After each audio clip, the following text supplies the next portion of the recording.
Hey guys, this is Blog of the Hut.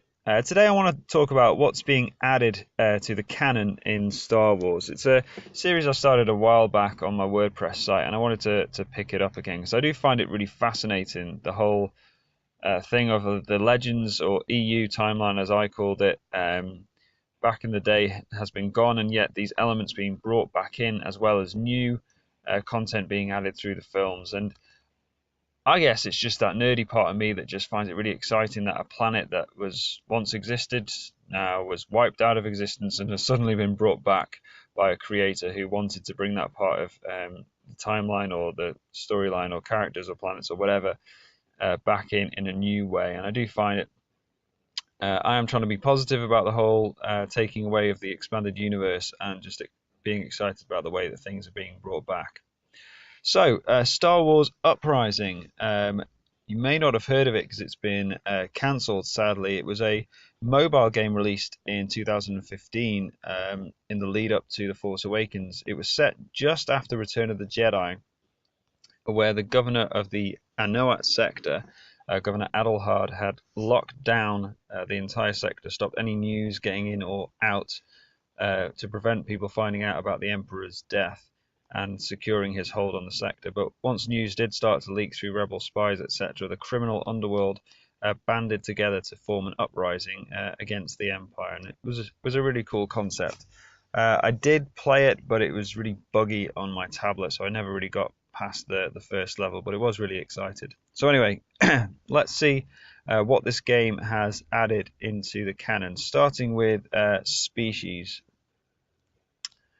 Rohyper were a species of large venomous snakes found on the planet Matau.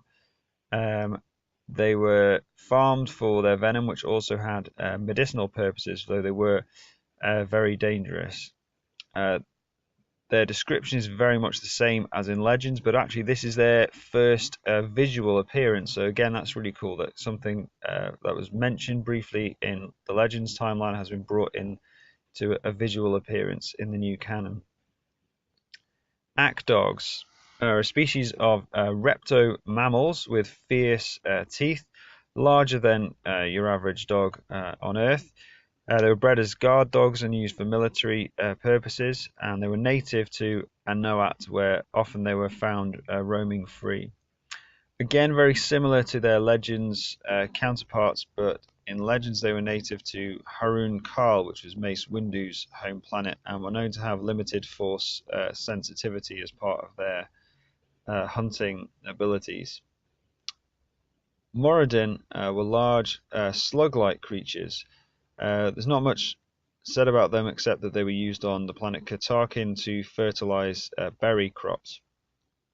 In Legends, the creatures were actually eventually discovered to be sentient, so it remains to be seen whether that's still the case in the new canon. And lastly, the only sentient species on this list, apart from possibly Moradin, the Nothoin, who were gold-skinned humanoids hailing from a planet of the same name.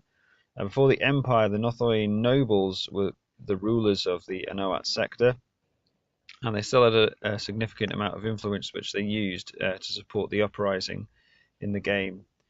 They got mentioned in Legends. They're originally just referred to as Goldskins, but they get a much more fleshed out backstory here. The whole idea of them being nobility is a new concept in the new canon. So again, nice to see species that got a little bit of a mention in Legends getting fleshed out here in the new canon.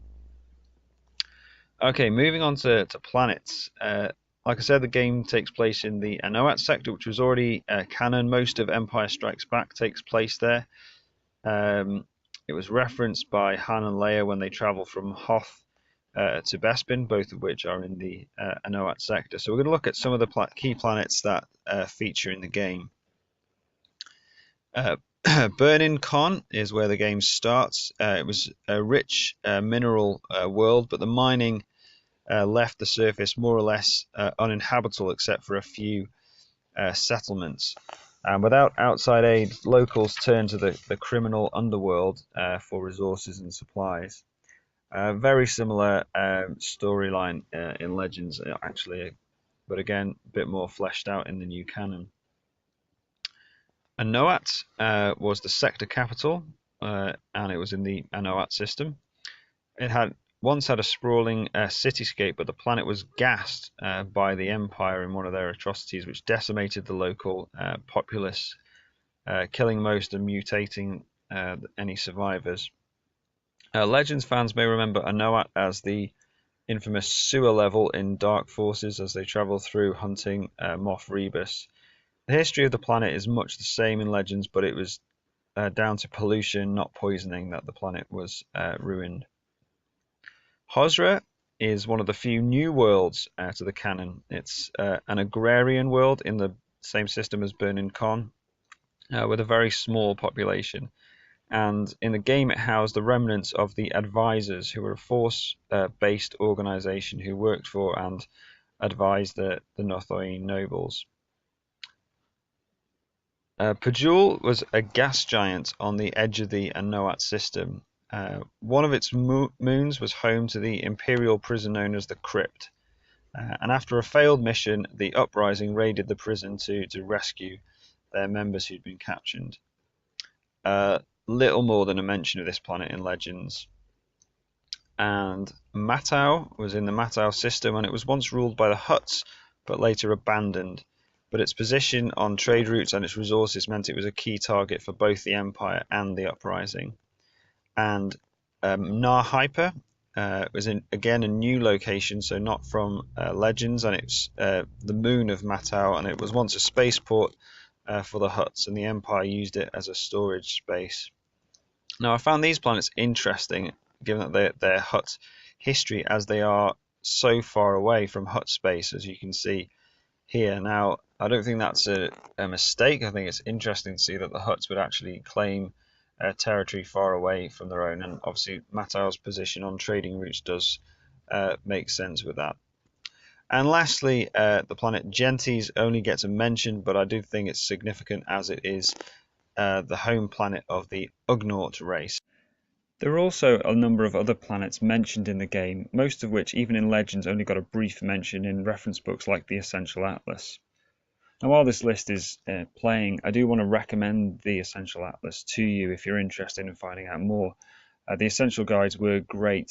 They are all Legends material, so a lot of the content isn't canon anymore, but this one has the most comprehensive galaxy map that there is, and obviously any new planets won't be referenced in it, but any planets that return to Legends don't tend to move around. They tend to keep that same place. So if you want to know where key planets are in the galaxy, planets that have been brought back from Legends, this map will be pretty accurate.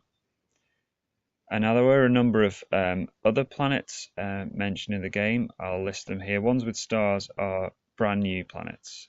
Cargamalis was known to be subject to street wars where gangs fought. Gathus produced security specialists. Laconis was a Zabrak colony, and Nyon Pur was a Rhodian colony. Plexus had a number of spice gangs. Taluntis was literally governed by thieves, and Valgauth was a human colony. Okay, Stormtroopers. Stormtrooper variants are always new. Now, in my last video, I moaned a bit about saturation, but I don't mind too much as long as they've got a specific purpose, and Purge Troopers were specifically created by Adelhard for his sector. They were recruited from gangs such as the Street War gangs and known for their lack of empathy, and they were deployed by Adelhard to literally root out news of the Emperor's death as if it was a disease, killing anyone who knew and any contacts they might have had. Well, that's it, guys. Thank you so much for watching.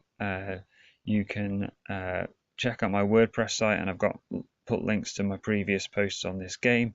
You can also follow me on Twitter. Do subscribe if you're interested, and for now, thank you very much for watching.